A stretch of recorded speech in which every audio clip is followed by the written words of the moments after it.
Hello, everybody, and welcome to today's webinar presentation, Lessons Learned from Leading Long Distance, Building a Great Remote Work Culture, brought to you by Devada. I would like to introduce you to our presenters, Jesse Davis, Devada's Chief Technologist, and Terry Waters, Devada's CEO. All right, thanks, Drew. As everyone's joined us today, we wanted to make sure that you're getting a lot of value out of the webinar. And so as we continue through the beginning of this, we want to think through where we are in the global transition from going from corporate hallways to the home office. We've left something behind, which is meaningful access to managers. And so what we're hoping to do with this webinar today is to bring you some practical things that you can take back as a leader in your organization. Right. There's a lot of webinars out there focusing on how to work from home, how to be employees from home. And a lot of times the rest of the organization was working from home and our leaders and our managers were still gathering in offices and used to that face to face. And so we've lost some of the walking together somewhere after or before a meeting. These structures that we have for communicating in person kind of fell apart a few weeks ago. And so we're going to go over the journey of leading a team in person to now some of the things that we can take away and practically put to use to continue to lead remotely. And so, Terry, as we go through the introductions, why don't you start us off and introduce yourself, then I'll follow up and set the stage. Good afternoon, good morning, good evening, wherever you might be today. Really excited to be on the webinar today. I am Devada's CEO and excited to be here today to talk about leadership and to talk about how we at Devada and also feedback from our clients around the world are giving us insights into how to lead in a remote environment, in a virtual environment, as we're all finding out. My experience, over the years, I've been in a lot of different environments, Devada being the most recent, where I became CEO back in August. I've been a board member for 2 years. Prior to that, ran my own consulting business. Prior to that, for about 10 years, ran a bunch of different private equity-backed businesses in the banking information, data and analytics space. But most of my career was at a company called Gartner, which is the world's leading IT advisory and research firm. And what I'm most known for from that experience, besides being the global CMO for the company, was starting and growing our global CIO program, which today is over $1 billion in revenue for the firm and about 6,000 members. So very proud of that. What have I been doing with the teams? Running, we'll talk about it today, affirmation sessions, which is we've really emphasized within our values the notion of gratitude and really saying thank you to those that are helping us get our work done and to dealing with both the personal and professional and customer issues that we're grappling with on a day-to-day basis. Favorite stack, bourbon, yes, on those tough days. It's important to have that little evening, settle it down, but really just spending time with the family and kids. Everybody sort of reconvened unexpectedly 3 months ago, and we've been having fun doing things together. And then I'm reading a fascinating book right now called The Obstacle in the Way by Ryan Holiday. That's all about stoicism and how do you use stoicism to sort of build resilience and grit in environments like this. It was recommended by Tim Ferriss in one of his weekly blogs. So really excited to be here and looking forward to interacting with all of you. Thanks for joining us today. Jesse? Awesome. Thanks, Terry. So I'm Jesse. I am currently Chief Technologist at Devada, and before that, I spent a lot of time developing the Java programming language back in '97. That's my favorite project. Things were very, very different back then.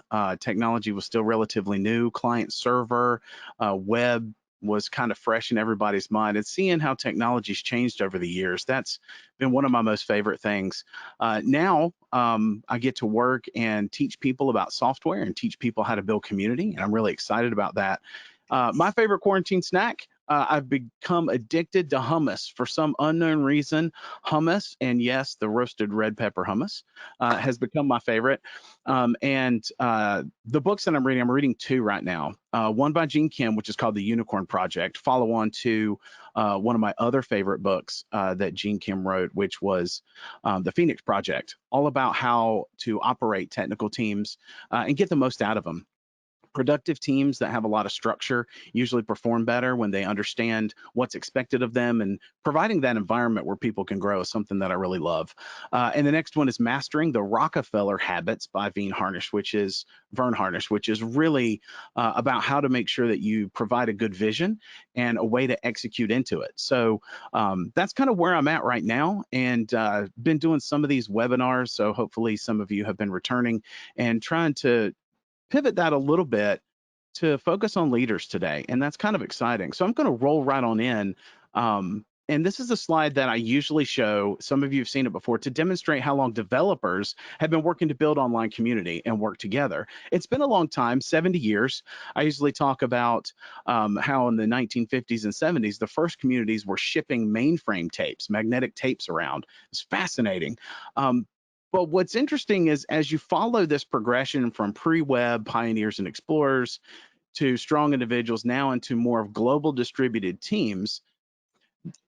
And while this slide pertains to developers and technical teams in its original context, it's important to note every demographic can now be represented here in our current pandemic climate.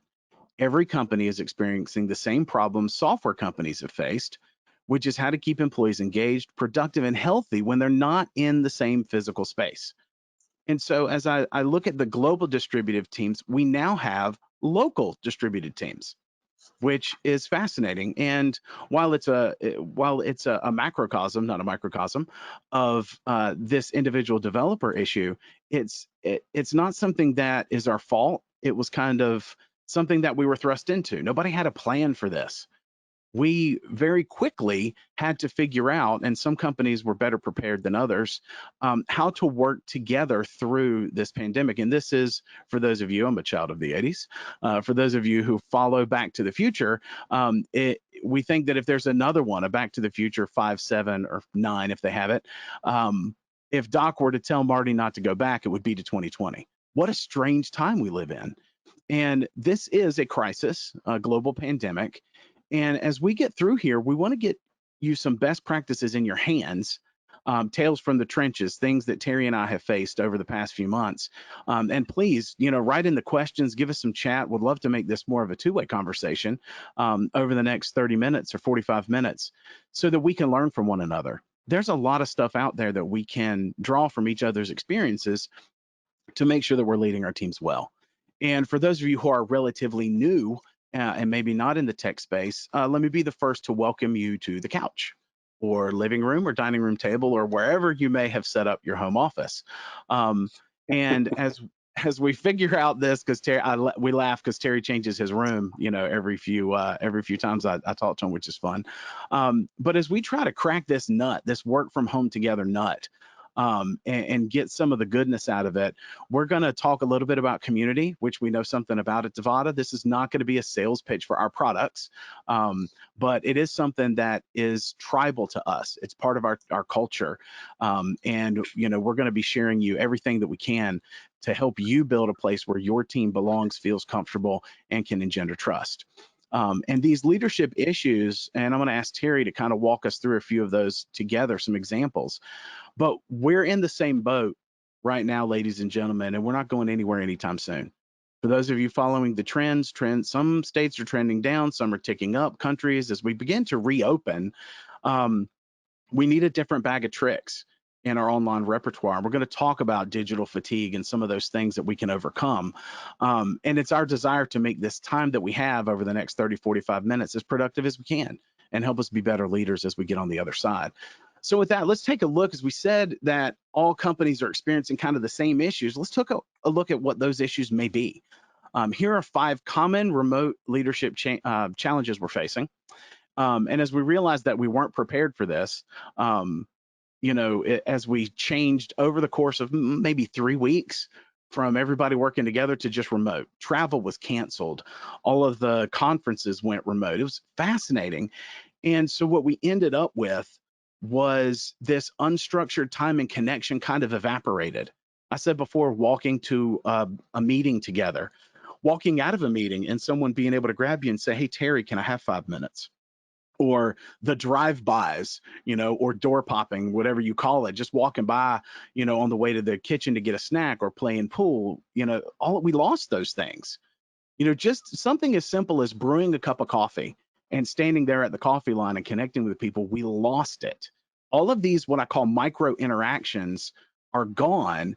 And some of those are replaced with time with your family, which is a good thing. But some of it's time alone, and you lose that sense of connection. So Terry, I know we've done some things at Devada. So if you want to talk through just a little bit, and we'll go through these one at a time. And please, for those of you online, share in the chat or in the questions. But Terry, just start us off and give us a little bit of some of those things we've done to combat the unstructured time and bring some of that back at Devada. Yeah, so a couple things that we've done is literally within the first week of us going remote, which seems a long time ago, we started at the executive team level and we cascaded it down to our managers, a daily stand-up just to get together at 8:30 in the morning, check in, key to check in, right? How are you doing today? What's happened over the last 24 hours? We've moved that to now every other day, but it's a way to connect. It's a way to stay informed. It's a way to deal with any crisis, which if you go back to the beginning of this whole pandemic was a day-to-day thing. We were learning literally daily what was going on. And certainly as we move forward with cases spiking in certain places and sort of trying to figure out exactly when we can go back to the office and all of those things, we've continued to keep that structure in place, which has helped us stay connected as a team and also to stay connected to our managers and to their teams. Fascinating.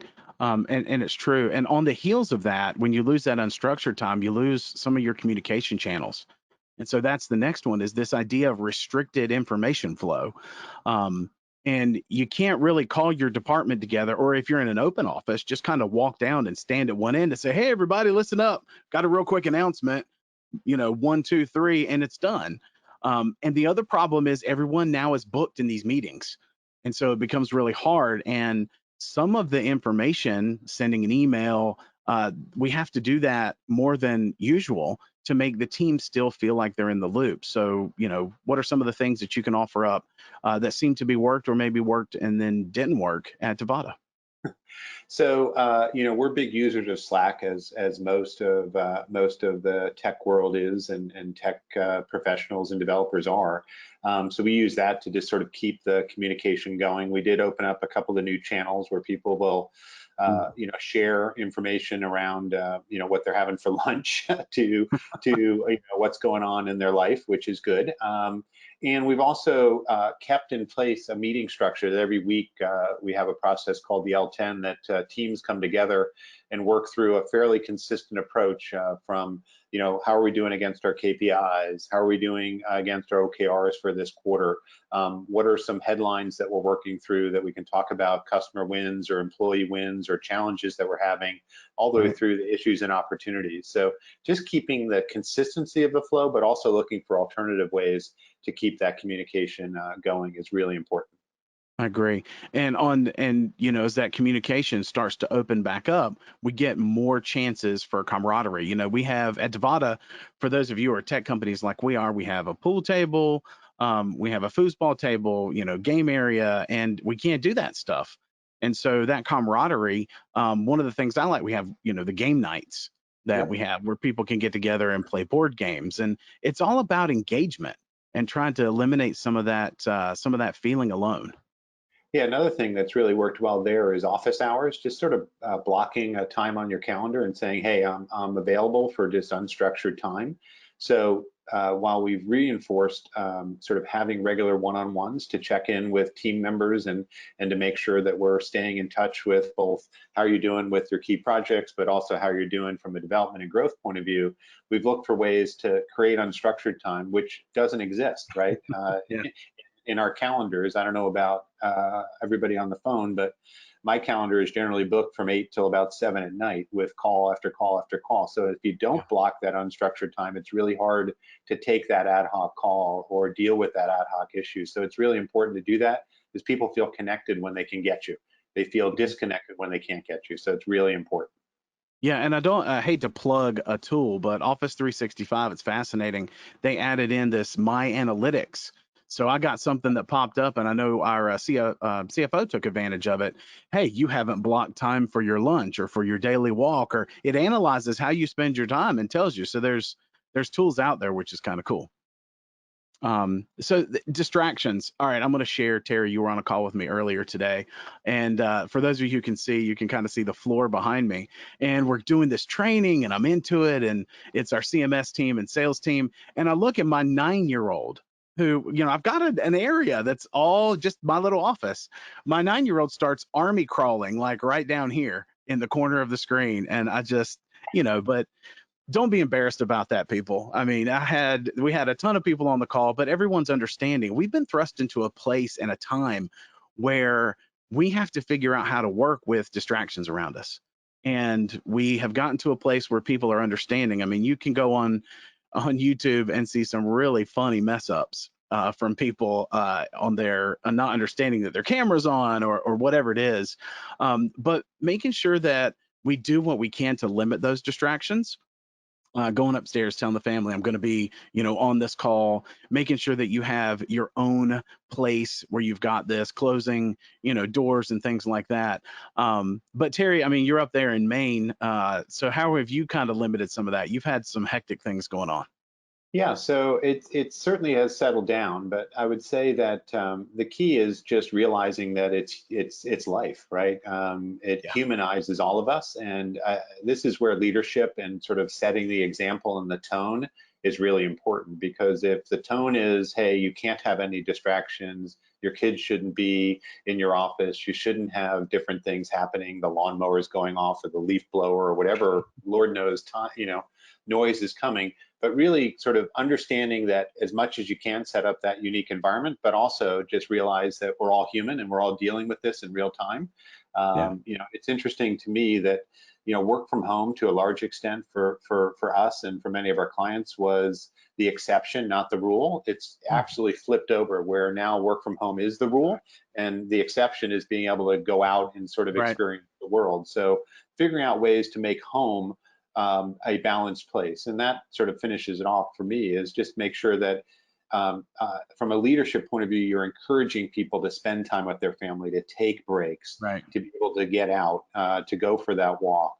And you have to block your calendar to do it. And it took us probably 6 weeks to get people to literally block their calendar and take a walk at lunch.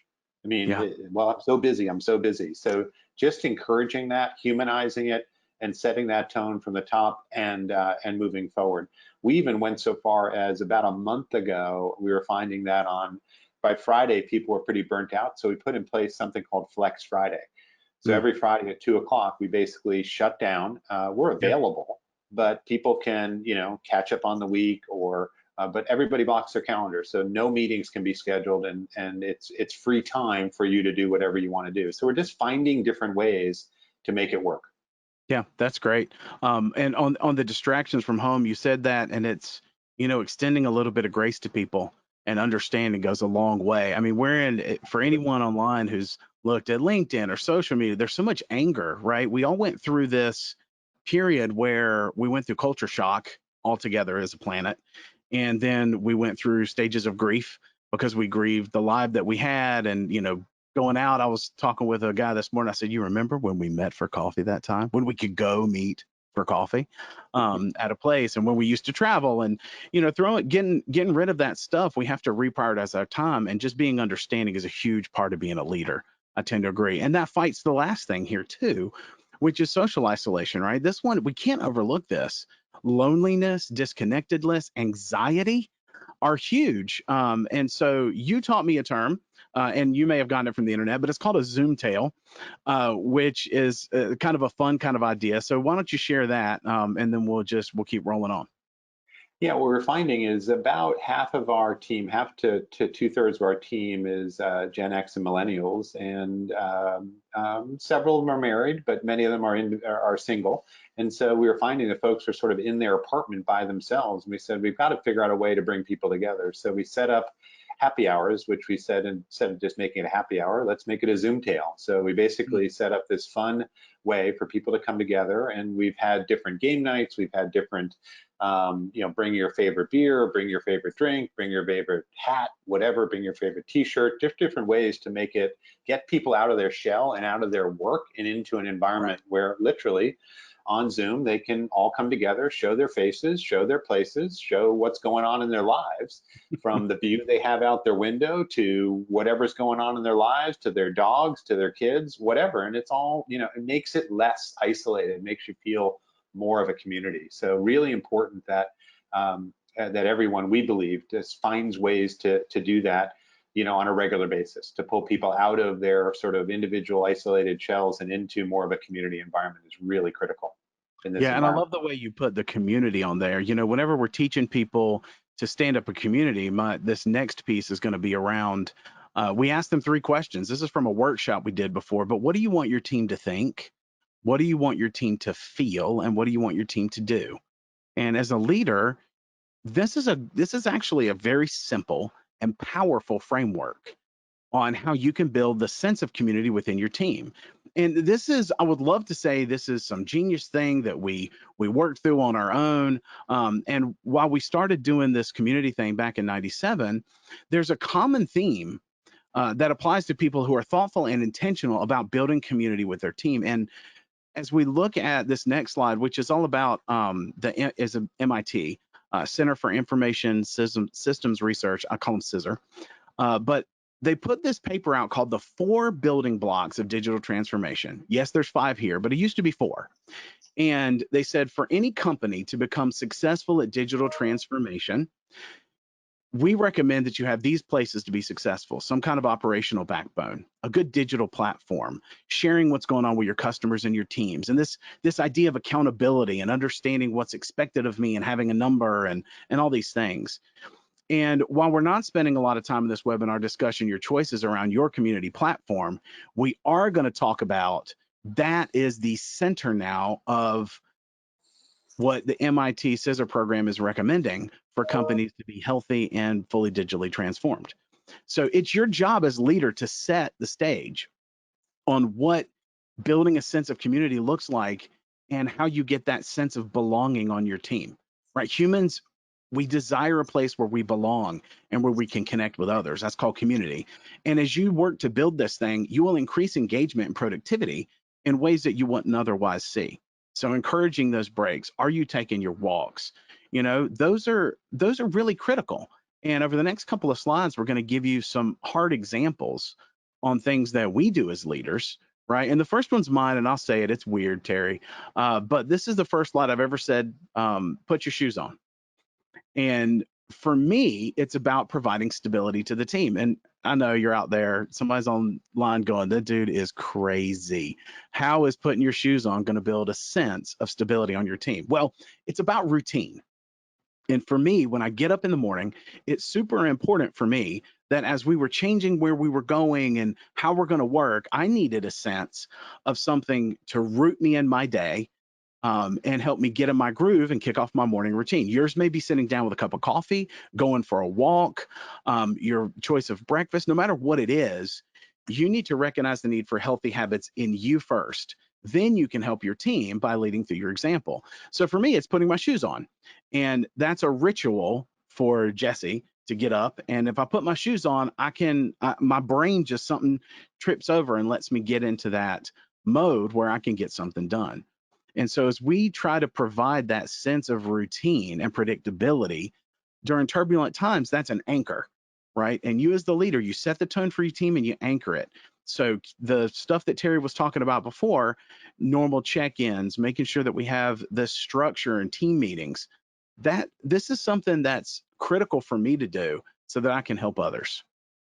Well, the other thing I'll say, Jesse, here is it's important that you as a leader keep that consistent routine, whether it's your weekly staff meeting, whether it's your one-on-ones, whether it's your all hands meetings. But I like to say, turn the telescope around and meet people where they are. What's their routine? What gets them started in the morning, and help them sort of get into the day. Because what used to be the thing that got them into the day, which might be, hey, I got to commute, I got to get ready, get the kids to school, and off you go, that's all changed. So you have to really say, how do you help people get into their day? And also, how do you help people get out of their day? right? So that's where the breaks come in. That's where the take the walk, stand up, refresh, because otherwise by about Thursday midday, people are fried. People are Yeah. just completely fried. If you've been on Zoom or whatever, conference bridging technology that you've got, it's just really hard. So both sides to make that work, sort of how do you get on the train and how do you get off the train is really important, and do that at an individual level and humanize it so you can help them do that on a consistent basis. Yeah, and it also fosters that sense of connection that we're looking Yep. for. It's just a way to Predictability. check in. Exactly. Yeah, that stability in that ritual is so important, and it can be fun. We have a company here locally called Red Hat. It's a small company. I'm sure none of you have ever heard of it. But Red Hat does some interesting things with their meetings where a friend of mine works over there, and he was saying that during the beginning of COVID, they just chose a different hat that they would wear at different meetings. And so yeah, of course, right. For those of you who've seen Red Hat, they literally have red hats. They bought a bunch of those fedora style hats. But again, anything that you can do to build that sense of tribe and connection and make the time for your team. There is tremendous power in the phrase, what do you think of? So being able to still maintain that creative flow and that creative juice is super important. And Terry, you said something about creating the space for flow and the space for Friday afternoons. So whether you're doing a design thinking workshop or L10s, there's neat things to keep together as a team. So Terry, you can share a few of those things that we do. That would be great for everyone on the call. Yeah, so one of the things that's really helped us, and the tools are now embedded in all of these different systems, is the virtual whiteboard, which is the ability to pick an issue out and actually talk it through and work it through in a variety of different ways, whether it's using color, whether it's using stickums, whether it's whatever. But as a way in a team meeting, yes, you can work through a dashboard, you can work through, a list of topics that you're going through, but to be able to actually collaborate around an issue, that's powerful. And that's a tool. The virtual whiteboard is a tool that we've used, quite creatively. And then we talked about sort of these virtual happy hours, the Zoom tales, where we've gotten together and had game night. Let the team pick a game, and we've done Jeopardy, we've done Monopoly, we've done a bunch of them that are just fun ways for people to get involved in smaller teams. And what's interesting also in the technology is you can do breakout rooms, right? So you can actually do things where you can set up teams of people to do sort of breakouts around topics or issues or things of that nature. So again, whether that's in a fun experience like a Zoom tale, or that's in a team meeting where you can get people to collaborate around a key issue or a challenge, or design a new process, or figure out how to solve a unique customer challenge or an engineering challenge, whatever it might be. Those kinds of tools are really important, but it brings the team together and really builds that sense of camaraderie, that sense of connection, that sense of community. Fantastic. Another one that we did that I really liked is adding in a little bit of time for innovation. Yep. And taking the time at the beginning of some of these L10 meetings that we lead. And when you do your check-in, asking a simple questions, what's the one emotion that describes where you are today? And just giving people a way to have that as an outlet.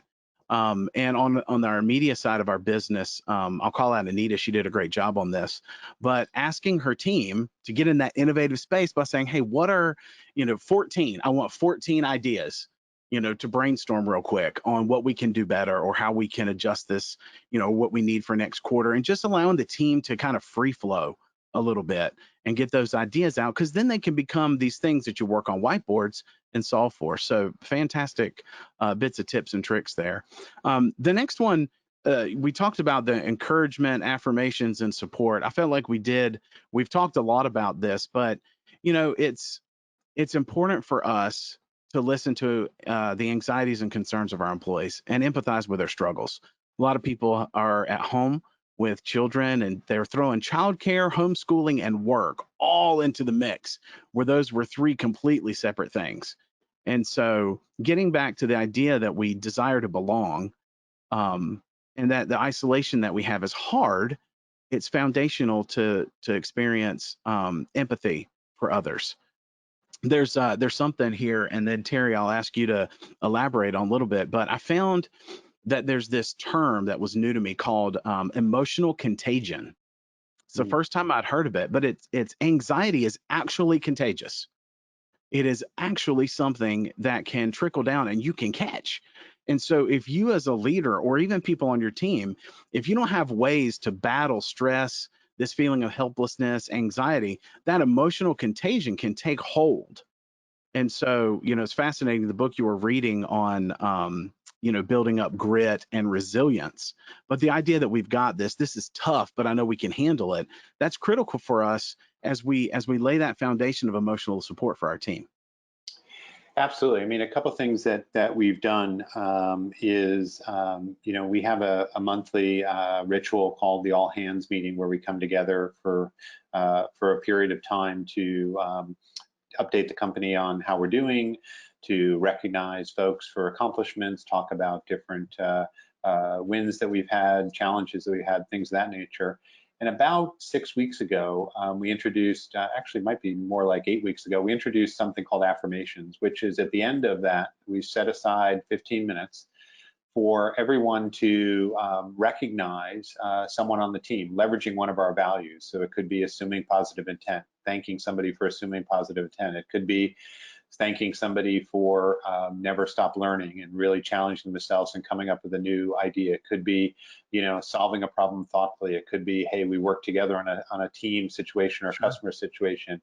It could be thanking somebody for rolling with the changes. So really sort of taking that and bringing it to the fore. Whether it's somebody on your team, whether it's somebody on another team, it really generated an enormous amount of energy and positivity across the board. So really super, super important. The other thing that we've started to do that ties to encouragement and emotional support is we've leveraged a book that I'd encourage you all to get called The Coaching Habit, which is really another way of doing one-on-ones with your key team members to talk about starting with how are you doing today? And then listen, right? And then starting to ask, well, how would you like to see the outcome change? And where could I help you see that change? And getting them to solve the issue in the context that they're in, not in the context you're in. So meeting people where they are, understanding where they are emotionally, understanding where they are with their challenges and being able to help them sort through it so they can take that next step or two forward. I had a board member say, Terry, the biggest thing you can do now is to reward and celebrate progress versus perfection. Yep. It's powerful for sure. So back to you, Jesse. Well, that's where we got to go. I mean, it's interesting as we make these changes, we have to give our teams permission to engage. And, I'm a fan of the coaching habit. Literally, I'll reach over here and show you. But I have a box of crayons, and Box of Crayons is the team that does that. But the power that comes in to helping people work through their issues is one of the reasons you should be a leader. It's one of the reasons why we should connect with people is give them permission to engage, give them the ability and the empowerment to move ahead. And that's where you get that stability and continuity that we're looking for, right? And that builds community. So this is just kind of a summary of some of the stuff that we've been talking about. Netflix has a really cool feature. For those of you who haven't done it, you can watch shows together with other people on Netflix and chit chat. This one, Terry, I was fascinated. We ended up scheduling one of our meetings and ordered Grubhub.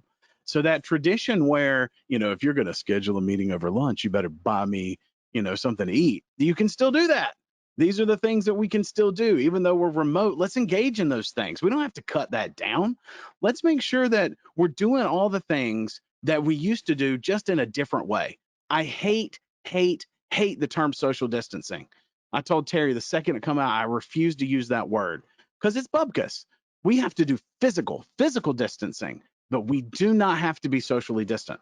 We had one of our executives buy, I can't remember if it was his dad or his mom, but bought them the little Facebook screen thing. So they just had to, give a call, give a shout out and say, hey, I want to talk to my son. And it'll dial them up and you can Facebook Live with somebody.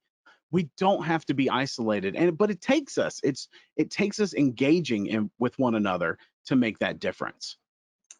Absolutely. I mean, interesting enough, the Grubhub idea came from a partner that came to a team meeting, a lunch and learn that we had that bought the entire team on the media side of our business a Grubhub for lunch and gave all folks. And so we said, hey, that's a great idea. We used to buy everybody lunch when we had it all hands because that's when we do it. We said, well, why don't we just bring that back? So we literally sent out an email, gave everybody a Grubhub. You know, it costs a little bit of money, but it's really very, very short money to get to that camaraderie. People were absolutely jazzed about it, and it just made it change, again, the dynamic. And I would say every time we do an all hands, we add another element to it that we're learning from the market, we're learning from ourselves to just make it fresh and interesting. We finally, with our most recent one, got it down to an hour, a tight hour, where we could really make it work beginning, end, and everybody felt like, okay, I was informed, I got a chance to celebrate, I got some recognition, I got some lunch, and I was back to my day. And people felt like they were connected to the company, they felt like they were part of a community, more people were showing their face, everything felt just better energy. So again, it took us a couple of times to get there, but super positive when you do get there. Yeah, anything that we can do to provide a sense of normalcy, Yep. even if it's slightly different, but it feels the same, it's super powerful. And as we think through that, there's another idea that I wanna introduce. And this one has followed me around forever, and I'm absolutely not going to take credit for it. Mr. John Goodson, Rob Stewart, Mike Johnson, if any of the three of you are watching this, thank you, thank you, thank you. I was very fortunate early enough in my career to have managers who hired and cared about my growth. And so we had set up professional mentoring and coaching programs. This is a huge differentiator for companies and something that Devada's done. And so even though, I mean, I was young, I had a ton of flaws. Terry, don't tell him all my flaws now because I still have them. But it was personally, it was painful, humbling for people to tell me what I was doing wrong and correct me, but it ultimately turned me into something better. And that's what you want. You want as a leader to care enough about your team members to attract some of the best and brightest, but then mentor them and coach them, which are two different things, to become better. It's that personal growth. This is one of those things that a lot of people pay lip service to, but they don't actually do it. Helping the junior employees on the team learn to work through these issues so that they can work on more strategic stuff later, right? And that they can develop and become either superior individual contributors or great leaders in their own right. And that retention on talent, I mean, this is critical to building trust. And so, Terry, why don't you talk a little bit about what we're doing at Devada here? Yeah, a couple of things. One is we looked at coaching and mentoring as two different activities and two different motions. So coaching is something that we, through the coaching habit and other tools, have really encouraged managers to do during the course of their one-on-ones with their teams. So it becomes part of a regular conversation around performance, around development, et cetera. Mentoring, we said that's got to be someone else, right? It could be somebody on the team, it could be somebody outside the company to come in and do that so that you're getting a balanced approach. And then we come together on a quarterly basis to say, how are we doing with that? So that's one component of it. And we've kept that going throughout this. And then the second component is we've looked at development, if you will, training and development around key leaders in the business, but also growth opportunities. So are people in a growth opportunity, or do we believe we need to put them into a growth opportunity? And if that's the case in either one, what's the development plan for them? And how do we make sure that's part of the coaching and the mentoring that we're doing? Right. So it's not just sort of checking on status, checking on projects, how are you doing with your OKRs, or are you meeting your KPIs? It's also looking forward to say, are we growing our talent base to be able to help the business grow moving forward? So we've really spent a lot of time on culture and people and consistency of that across this time frame. Really critical. It's super important because it gives us what we call the canary in the coal mine. Too many businesses are surprised when people leave or retention is low or something happens.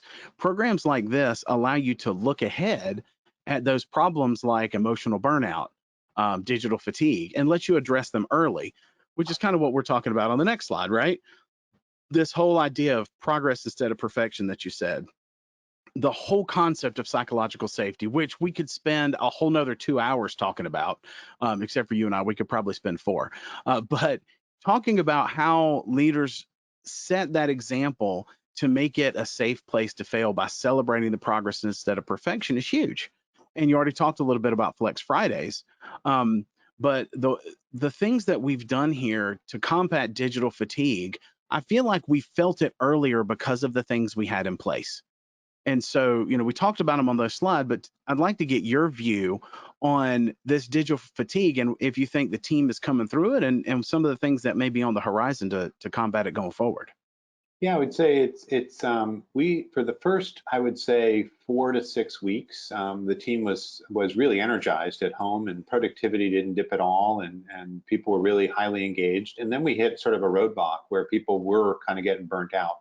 Yeah. And that's where we started to say, wait a minute, we need to think about this a little bit differently. And that's where encouraging people to block that lunch hour, encouraging people to not go back to back with their meetings, ultimately leading to, hey, take the time to go outside, take the time to take that break, and encouraging that and talking about it on a regular basis in one-on-ones and team meetings. Getting to the Flex Friday, because we're finding that by Friday, midday, people are just kind of fried. And it was a chance to say, let's just sort of power down a little bit, not stop working, but just power down a little bit and let people catch their breath so they can go in the weekend, get recycled. Really saying on the weekend, take a break, recharge yourself. We're now in the process saying, take your PTO time, because nobody was taking PTO time because there was no place to go. So we're now saying, hey, take that long weekend, go on that, take that week off, right? So we're really encouraging and pushing that to be able to get beyond this digital fatigue. And it's an evolving process, but it's helped us keep the team moving forward. And look, productivity has been able to be very consistent, which I'm super pleased about. Right. And it's so important to take that time. I mean, I feel it myself, right? Our family goes to Disney. We had a Disney trip planned. They canceled everything. I'm not taking my vacation, but it's super important. You got to disconnect your mind. And as we combat that digital fatigue, feeding that information back into people and just being a good sounding board and empathize. I mean, even if I'm not going to share who it was, but just took a break, set up a little kiddie pool in the backyard, and enjoyed some time with the family. That's the kind of stuff that we need to do. And by communicating well with our teams, we can set that cadence, but it doesn't have to be something that's constant, right? And the next thing is when you do communicate, bridge the distance, the physical distance between you and your team through frequent communication, not duration, right? So in this, my executive coach years ago told me, Jesse, frequency over duration. You do not have to spend 45 minutes with every single person you meet. That margin time that you can create are super important, right? So a 5-minute check-in each day sometimes is more appropriate, right? Calling someone saying, do you need anything from me? What questions do you have for me today? Just learned about this and want you to be the first one to know. I was thinking about you. A simple text, a picture of some ice cream that you see at the grocery store, based on, somebody that may or may not be watching this thing at the moment. But those little connections make such a difference with your team, right? And so that's kind of, just asking your direct reports to get in touch with you. And then, like Terry, you were saying earlier, and you can elaborate on that, making time available for those unstructured, frequent conversations rather than having to wait until a more structured hour-long or 45-minute conversation. Yeah, I mean, Jesse, I can't amplify enough. The 5-10 minute check-in is super critical, because all of that sort of normal chance to, hey, do you got a minute, has gone away, right? So you have to find ways to still encourage that to happen. The daily stand-ups, to be able to check in and see how we're doing. Sometimes they last a half hour, sometimes they last 5 minutes, and that's okay. Right. Keeping that consistency to the weekly meeting, the weekly one-on-ones, the all hands, things of that nature. I've actually gone to producing, which I wasn't doing prior to COVID, a weekly note to the team on a Sunday afternoon that just sort of captures the week of key wins, key key things to celebrate. Usually puts in a little bit of an update on what's going on around COVID, what's happening out there in the economy, just keep people sort of aware of what we're thinking about as a business and how we're sort of grappling with it. And then usually a point of encouragement or something fun that allows them to think about something that they can put into their week for the following week. And I've just made that a habit now. Probably took me 4 hours the first time. It's now down to, takes me a quick hour to put together, and people really enjoy it and feel like they're connected and know what's on the mind of the CEO. So it's, again, just as an example of a leader being able to keep that constant communication going and frequency of communication going is really important. Yeah, and I'll share one that you and I do, which is fascinating for me. We have virtualized, and it just struck me as you were talking, we have virtualized the walk out of a meeting together in Yes. some cases. So right after we get done with a meeting with an important customer or internal meeting or something, and something hits our minds, if we're doing well as leaders and ending our meetings when they're really done instead of trying to take up the entire time, you give a little bit of space in there for, you'll ping me and just call me right up, and that simulates the walking out of the meeting and going Correct. to the next meeting, right? Hey, let's make sure we follow up with these other 3 people and pull them together to talk about this new deal that we're working on. So all of those little things, it's interesting how we found neat little habits to fill in for the habits that we had in person. And, whenever those things happen, I get a feeling of, hey, this feels normal, right? It feels okay. I can work within this. And so as leaders, it's important for us to do that because the team looks to us. Our next point is to always remember that we must lead by example, right? If we are not willing to ask for feedback on how we're doing, if we're not willing to step in and give people a little bit of grace, or to model, not blowing up somebody's text. I mean, these are the things that we have to do as leaders because our actions speak much, much louder than our words, right? It's that simple. And so, as we think through this, Terry, the idea of communication, right? You mentioned how we have Slack and how you send out that weekly email. There's a thought experiment, and people are talking about it. Should communication be instant? As a leader, you need to think that through, Mm-hmm. right? If it's Saturday midday or mid morning, probably not the best time to shoot out a text. Right? Because you want to minimize the interruptions to the team. You have to realize that, when you as a leader gives one of your people a text, they always they have a reaction. And so choosing a medium for communicating that isn't instant, like an email, versus something that's a text, but people understand if you don't respond immediately. And then something that's video conferencing, which takes such a drain on us. Terry, you and I were talking about this a couple of weeks ago. They've done a lot of studies on why we get that digital fatigue at the end of the day of Zoom calls or webinars or video stuff like this. A lot of it is the human brain. Since we're not in person, I don't get all the signals that your body is, kind of sensing and giving me because I can't see you, right? Humans do better when you see my hands because I know I'm not hiding anything. But if you're hiding and I'm not saying you should talk to me always like this, although that would be hilarious. But when you can see more of somebody's body, you interact better.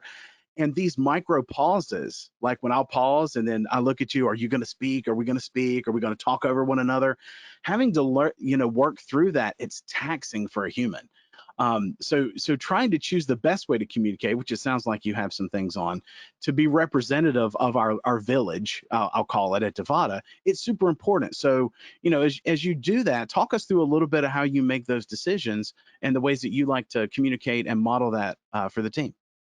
Yeah, so a couple of things. One, when we started the pandemic, historically, if we set up a Ring Central meeting or another kind of a meeting, it was more to do the voice communication and not really to show your face and communicate. That changed very quickly, but it's interesting how it's evolved to be normal, right? For all the reasons you just mentioned, Jesse, that you have to show yourself wherever you are, right? Wherever you are, to be able to make that connection, if you will. So leading by example. If you want people to show themselves, you have to show yourself wherever you are. So that's really, really important. And again, it's simple, but it's hard to do consistently. And to Jesse's point, just making sure that there's a cadence to your communication, and it's not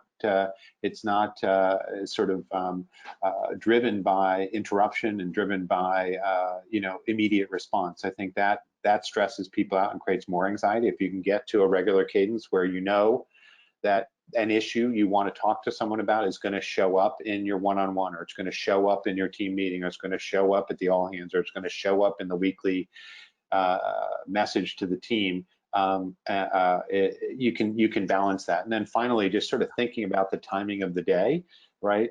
If you want people to onboard in the morning and you want people to offload in the evening, you need to make sure you give them that time to be able to do that. Otherwise, they feel like they always have to be on and ready and waiting for your message, if you will. So just thinking through that and leading by example on that. It's not easy to do, but it's critical to do. And I'll say a word out there for all you workaholics, because I know a lot of leaders are. And I'll start by saying hello. My name is Jesse Davis, and I'm a workaholic. I will start there. If you want to be a workaholic, that's your choice, right? The goal is sometimes you have to hide that as an example, or you're going to set the expectation up that your people follow in your footsteps, right? So think about structure, process, the technology that you have, and use that to still work in ways that that you may need to work at a pace you may need to work, but it doesn't advertise that to everyone on your team and make them feel like they have to, right?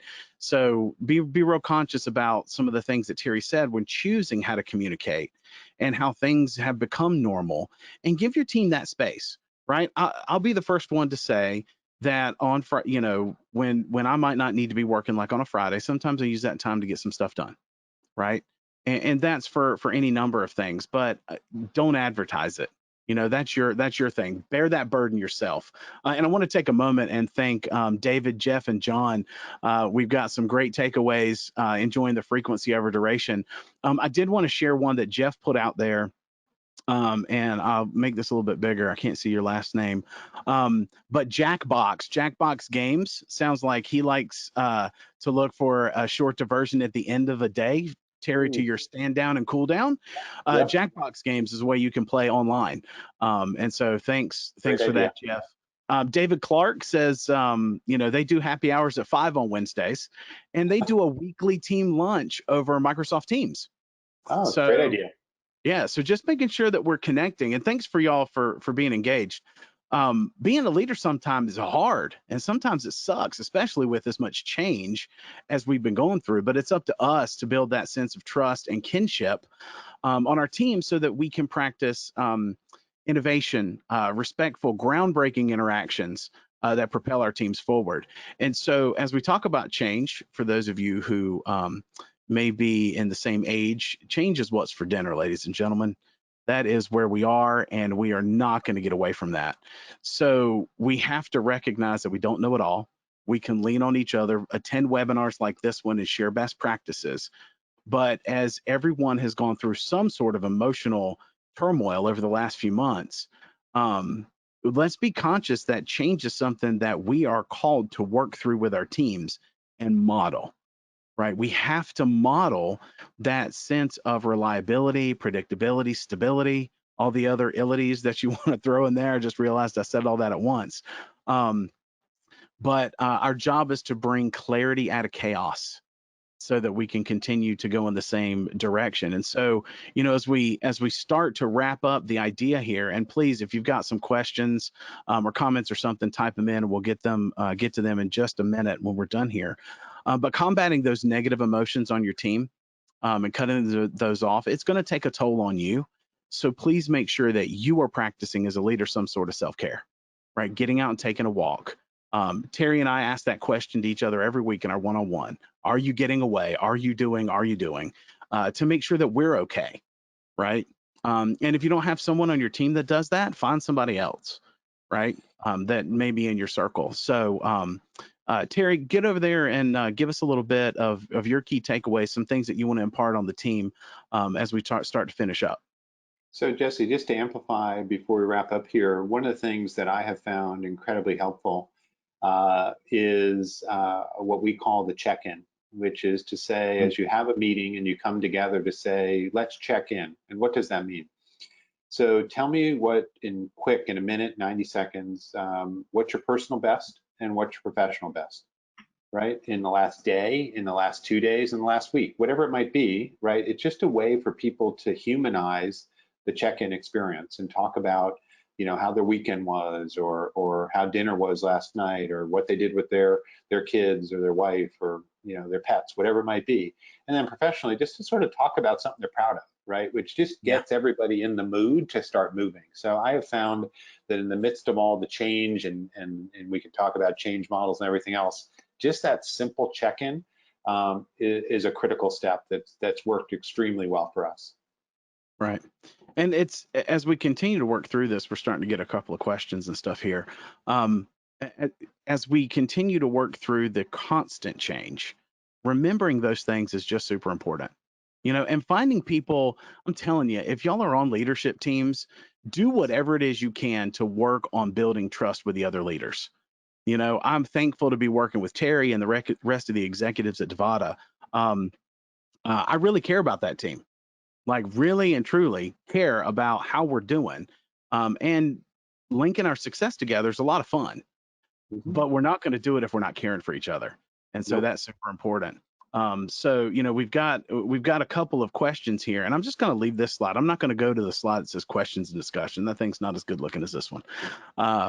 But, you know, as we look at this, you know, lack of lead by example, here's a comment, has been my bugaboo for 15 years. And it's hard. It is. Leading by example is something that we have to do. So, Terry, what are some of the lead by example things that you do that you find hard? So for me, and I'll go next. So we'll both thanks, do this. Jesse. I appreciate that. So the thing I find that the hardest, to be honest with you, is when I see something. Two things I'll say. When I see something that needs to be improved or needs to be fixed, or an issue or a concern, I want to get with that person immediately and shoot them a text, get them an email, get on the phone, whatever. And that might be on a Saturday or Sunday. So I've had to really step back and pause in this environment to say, wait a minute, can that wait till Monday? I mean, if it's an emergency, I got it, but could it wait till Monday? Can it wait till the following morning, right? Yeah. Or do I need to get on that get that out at 8 o'clock at night, right? So that's just the life of a leader. Just looking for those balancing points are really important. And then I'll go back to it was on one of Jesse's slides, and we talked about it, celebrating progress, right? Celebrating progress in this environment, and frankly, in any environment. You know, we often don't look back to look forward, which say, hey, look, we accomplished a lot. It wasn't perfect, but we got a lot done, and let's celebrate that. And then say, hey, what did we learn from that? How do we move forward, right?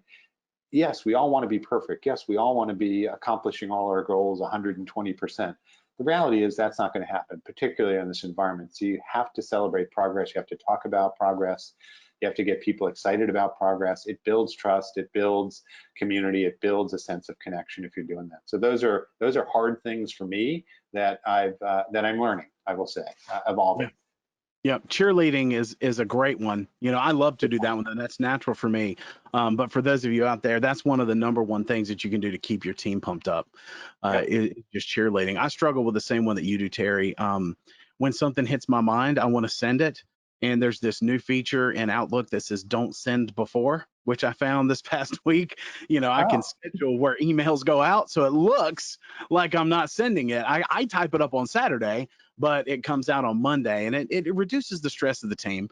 You know, the other one, leading by example, that I struggle with is taking time off. I'll just be honest. Good You know, point. when I don't go to Disney and stuff, I struggle with going out for a walk at lunch rather than just sitting here and powering it through. And I could do a much better job there. So it sounds like we've got, thank you, John. I understand we're approaching the end of our time. Thanks for joining and for asking some questions, and David and Jeff as well. It's been a really good, you know, hour that we spent with y'all. We hope you learned a lot. And as we sign off, the thing that I would like to leave you with, and then Terry, I'll give you the last word as we wrap up, and we'll give it back to Drew. But as we work through these phased reopenings, which are stressful, the near constant remote work and change, those of you who do open, it's sterile, restricted travel, and we may even go backward if cases spike again. We have to adapt quickly. So just recognize that empathy, emotional support, and being there and available for our teams. That's why you're the leader. That's why you're there. Yeah, You I'll need to leave be you with a able to couple. handle and recognize that it's not about winning an award. The motive for your leadership is just to help provide a space for others, right? So where they can belong. And so Terry, if you'll finish it up, and then we'll hand it back over to Drew.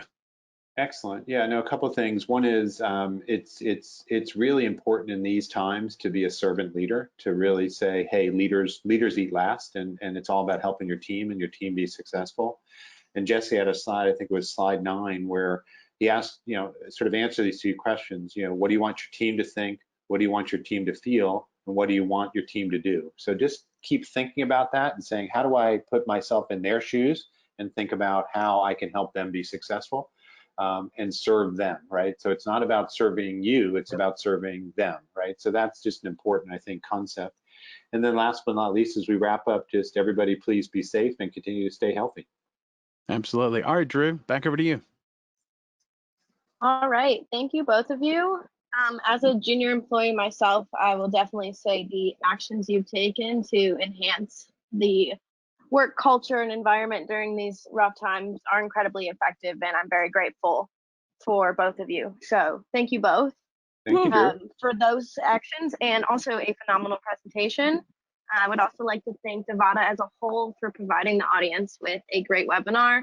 Lastly, thank you to all of our attendees today. We hope you learned something new that will help you as you lead your companies through these difficult times.